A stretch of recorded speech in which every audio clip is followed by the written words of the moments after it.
Yeah, but hold on a minute. You said, when I said this was coming, that it was nonsense and ridiculous and I was crazy. Now it's here, you're saying, oh yeah, but yeah, we've got to stop the virus. Oh, dear man. Privacy advocates are concerned that there is no sunset clause on the use of such technology. Of course there's not, because it's meant to be permanent. And the drones could continue to be used to spy on citizens after the pandemic ends. It's not planned to end.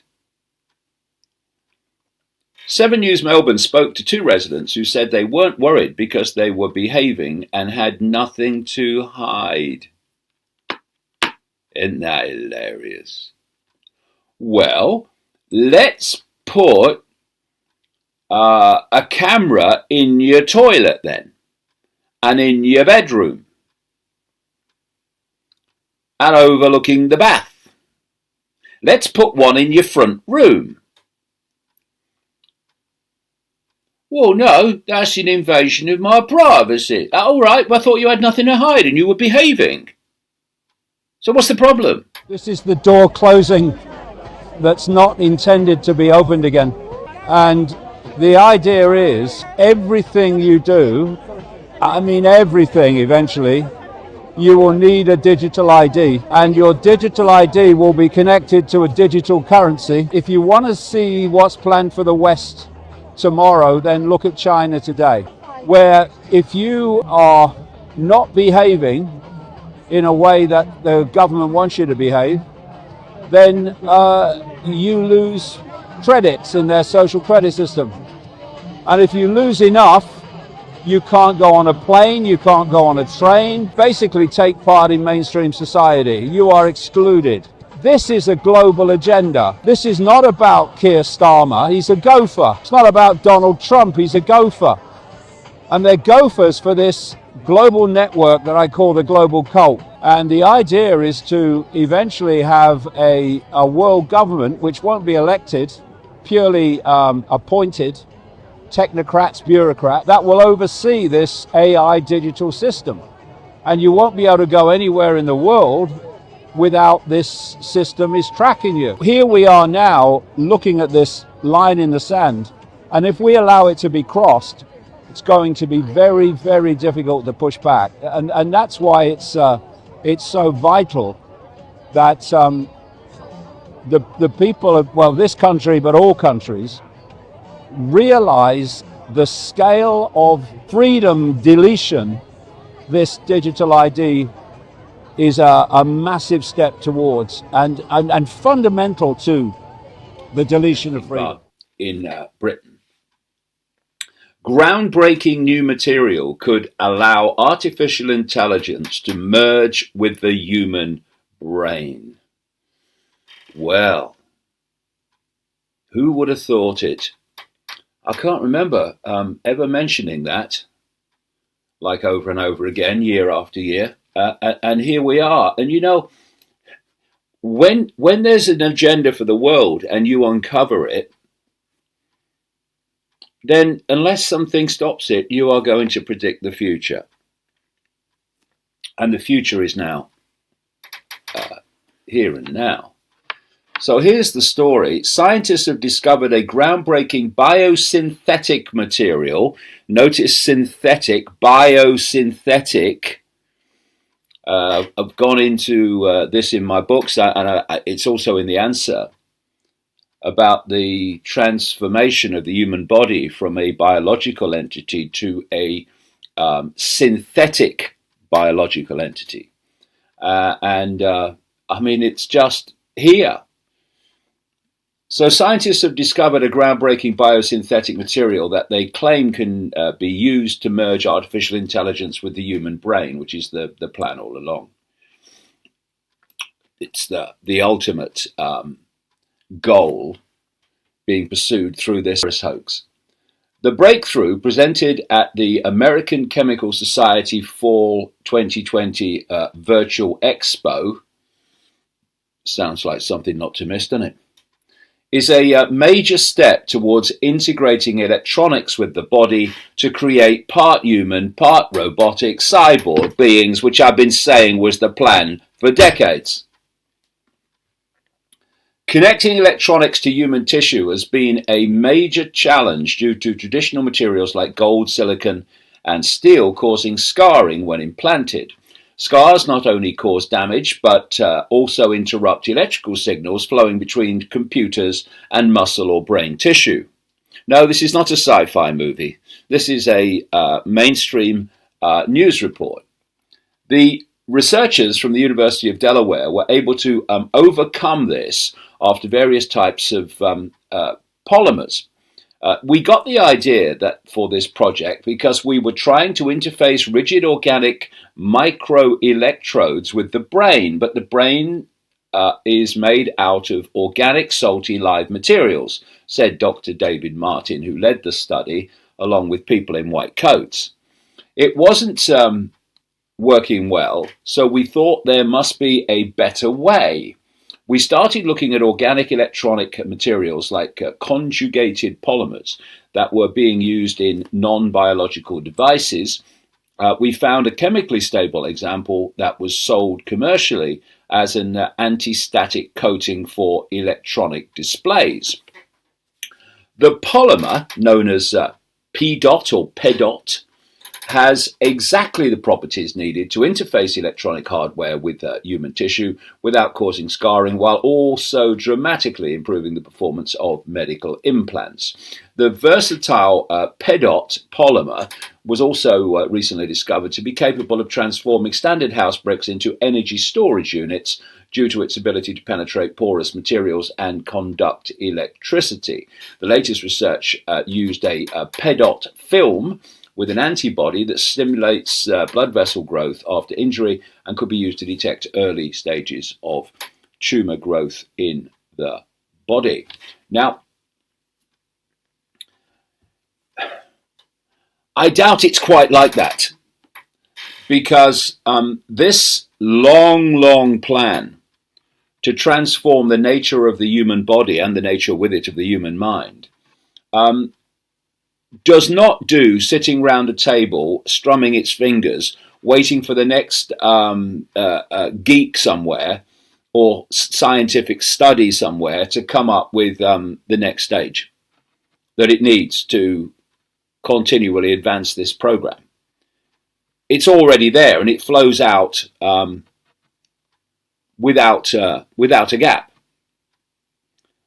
Because it's all sorted in and developed in the underground bases and then played out into the public arena with a cover story. So I doubt that if this polymer is what they say it is and does what they say it is, that it was developed in the way that's just described. I think, all these things are already known about. But the point is that, as with the fascistic nature of the impositions on humanity all around the world, the agenda has come out of the shadows. It had to at some point, because you can't change a society unless you change a society. You can manipulate from the shadows for a long time, but there comes a point where the society you want has to manifest in ways that people can see it. And so this is where we are now.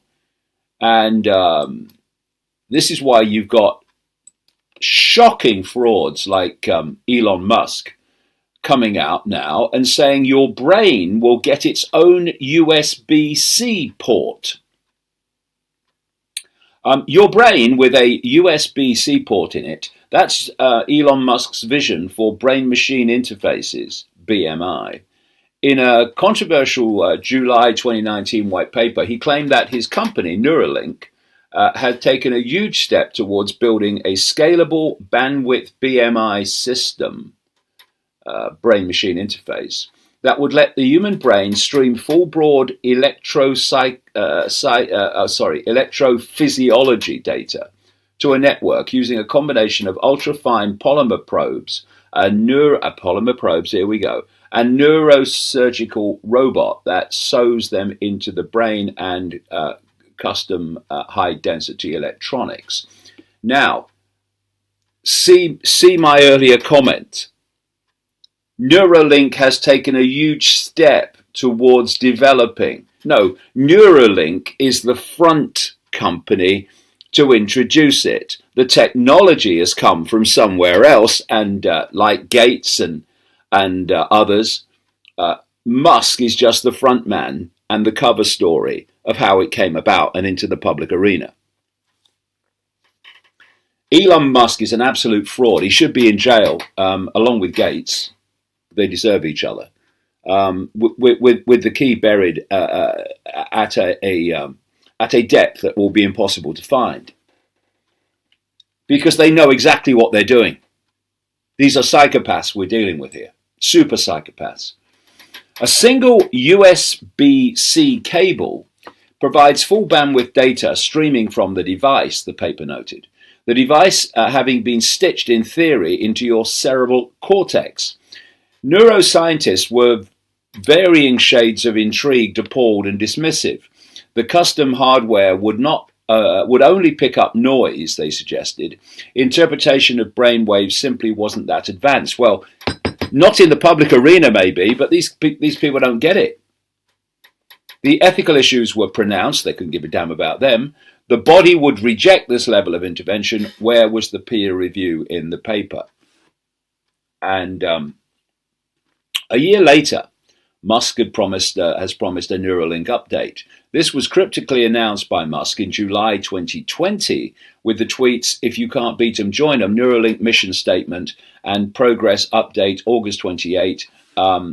10 days ahead of the reveal, we decided to take stock of Neuralink's works and the ongoing discussion about the potential of brain-machine interface, speaking to a range of specialists in the sector where the work was going on and how realistic Musk's vision was.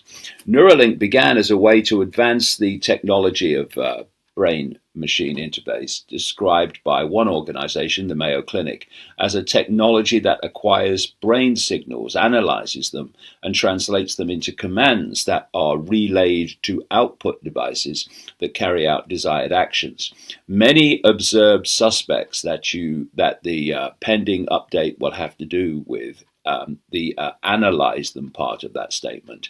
And Musk's "if you can't beat 'em" statement refers to his well-documented concern about the power of AI. And this is the scale of the Musk the Musk perceptual scam. He's saying that AI could be the end of humanity. He knows that's the plan. And he plays the good cop in the sense of, oh yeah, we've got to be careful. But then, with all his companies, well, his companies, the companies he fronts up for, he is advancing the very agenda he says could be the end of humanity, because he knows that's the idea. So where we've reached now is that even what were considered the most extreme and lunatic things that I've said in the past in the books, etc., are coming to pass.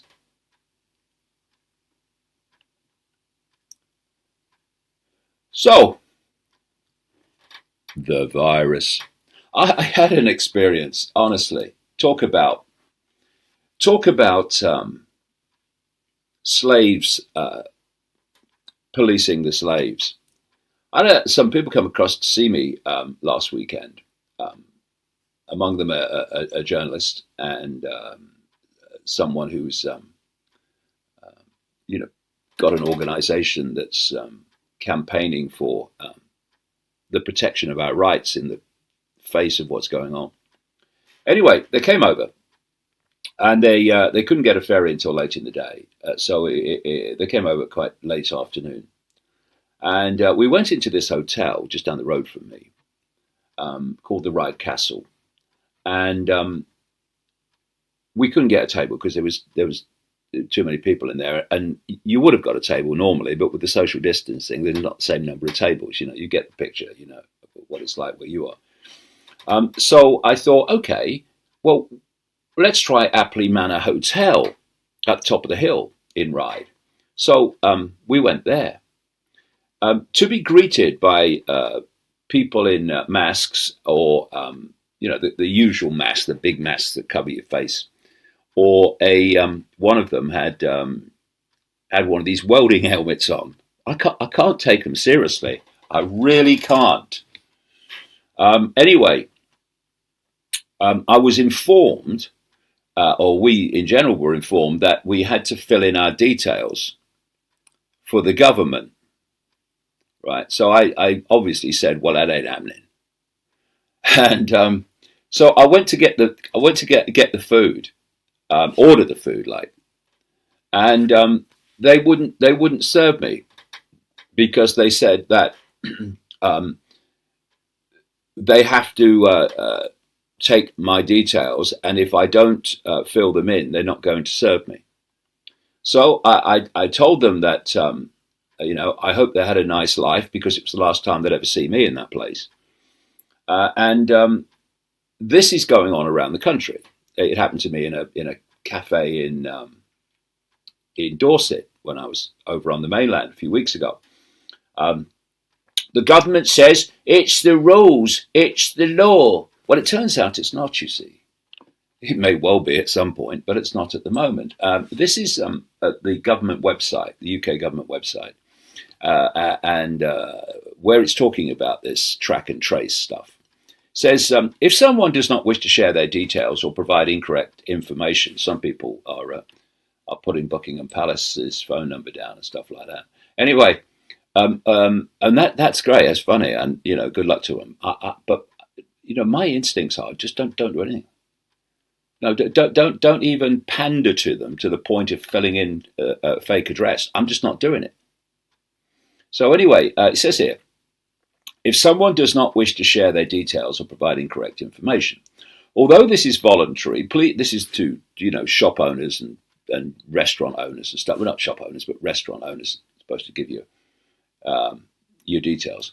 Although this is voluntary, please encourage customers and visitors to share their details in order to support the NHS test and trace Orwellian system, and advise them that this information will only be used where necessary to help. If a customer or visitor informs you that they do not want their details shared for the purpose of the NHS test and trace, they can choose to opt out. And if they do, you should not share their information used for booking purposes with NHS test and trace.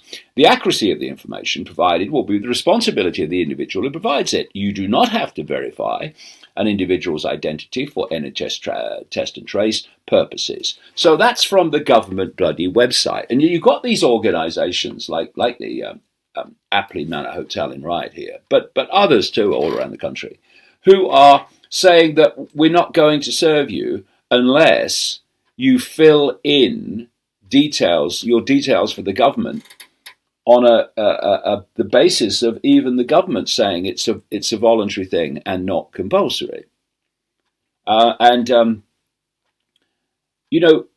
It's extraordinary.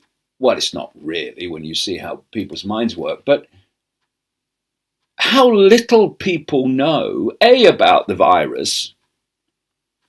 There's a poll out in America where people think that a third of the deaths, alleged deaths from COVID-19, are young people. A third, when actually it's a fraction, tiny fraction, even according to their ludicrous way of redesignating diagnosis. And here's people, oh yeah, the government says you got to, well, you haven't. And, these people are losing custom, because people with a mind of their own will simply not go back there. And we went back to the Ryde Castle, where, the forms were there, but they were voluntary, according to the government website here. And it was fine. So a lot of these rules, I mean, the police were caught out, weren't they, during the lockdowns, imposing rules that actually were not laws, but were simply government recommendations that had no basis in law, and therefore you didn't have to do them. Not that you have to do them anyway.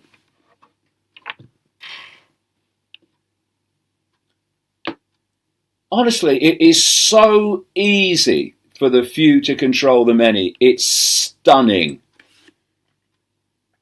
And where does it all lead?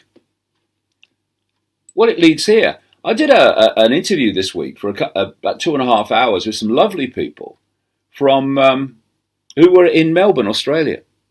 What's going on there in Melbourne and Victoria with its fascist premier, Daniel Andrews, it's full-blown fascism what's going on there. And here's one of the expressions of it. Fascist Australia, this is my headline, you probably guessed that. Fascist Australia authorities to use surveillance drones to catch people not wearing masks. Authorities in Melbourne, Australia will use high-tech surveillance drones to catch people outside not wearing masks, as well as to scan for vehicles that are in violation of curfew by being more than 5 kilometres from home. High-powered drones will be used to find people not wearing masks in cars too far from home, according to a 7 News Melbourne news report. Excuse me. Let me have a little sip of coffee.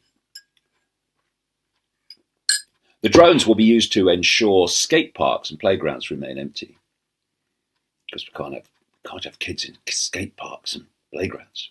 The surveillance devices can be flown up to a distance of 7 kilometres and produce images so clear they can read a vehicle's number plate from 500 metres away.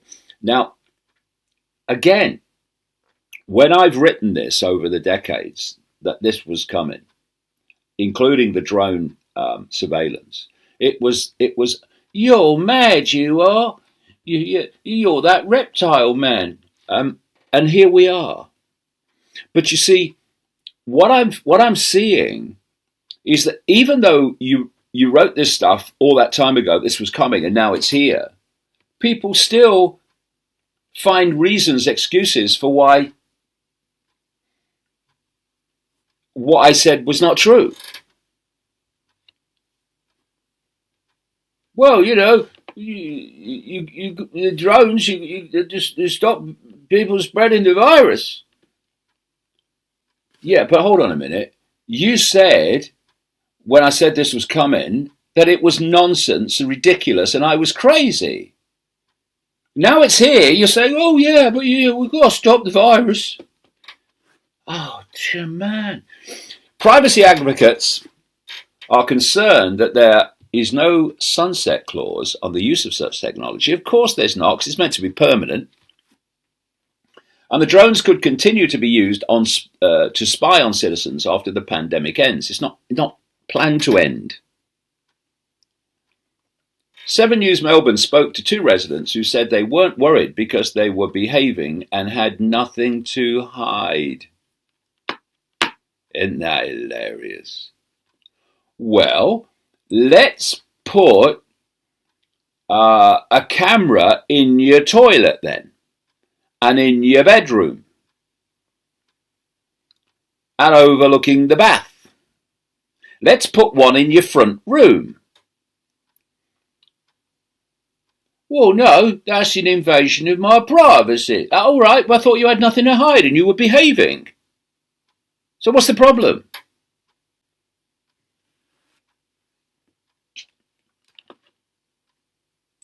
Extraordinary stuff.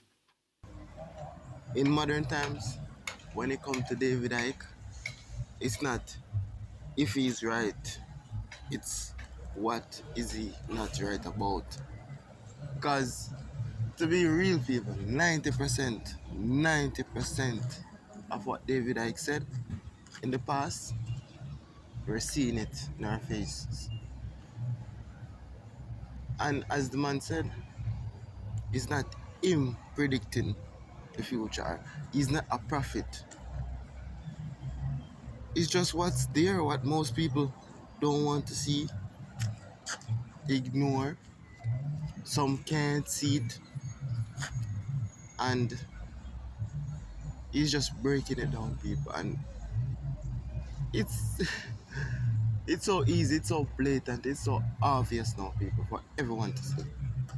Anyone is sleeping, I don't know what to say about them. Either they just want to sleep or they can't be helped, people. They cannot be. It didn't make no sense. It don't make any sense. So here we are. Here we are. 2022. This was recorded, and it seemed like it was yesterday. Crazy, crazy.